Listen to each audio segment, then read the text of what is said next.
13(3) का क्या बोलता है?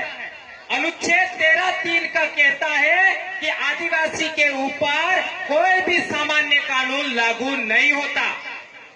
वे अपनी रूढ़ी और परंपरा से स्वशासित होते हैं।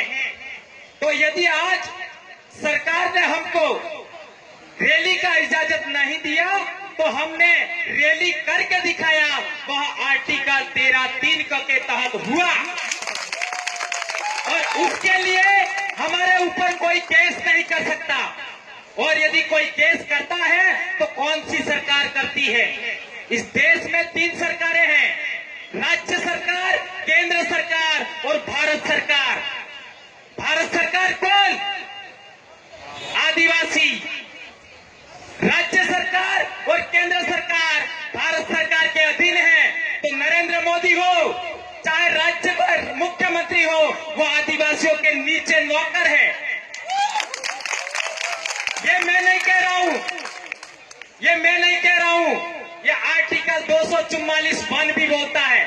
आर्टिकल 244(1) बोलता है कि आदिवासियों के ऊपर कोई सामान्य कानून लागू नहीं होता, वे स्वशासित होते हैं अपने रूढ़ी और परंपरा से। तो इस देश में जो भी कानून बने हैं वो आदिवासियों की रूढ़ी परंपरा से छोटे हैं, आदिवासियों की रूढ़ी परंपरा से बड़े नहीं हैं। उसका एक महत्वपूर्ण उदाहरण देना चाहूंगा। आज देश का आदिवासी चाहे किसी भी राज्य में हो, उस आदिवासियों में, महिलाओं में जो समानता का भाव है, इस देश का एक भी गैर आदिवासी दिखा दे कि इतना समानता का भाव किसी महिला में, किसी समाज ने दिया? क्या दिया? नहीं दिया। और महत्वपूर्ण बात, आदिवासियों में न्याय परंपरा जो होती है, आपका कोर्ट, चाहे जिला कोर्ट हो, चाहे हाई कोर्ट हो, चाहे सुप्रीम कोर्ट हो, वो इस तरीके का न्याय नहीं दे सकता।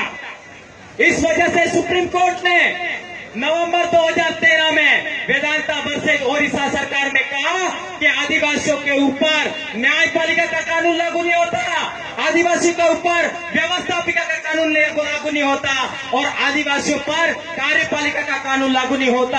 आदिवासियों की ग्राम सभा ही सर्वोच्च पावर रखती है, सुप्रीम है। और कहा गया है कि न लोकसभा न विधानसभा, सबसे ऊंची ग्राम सभा।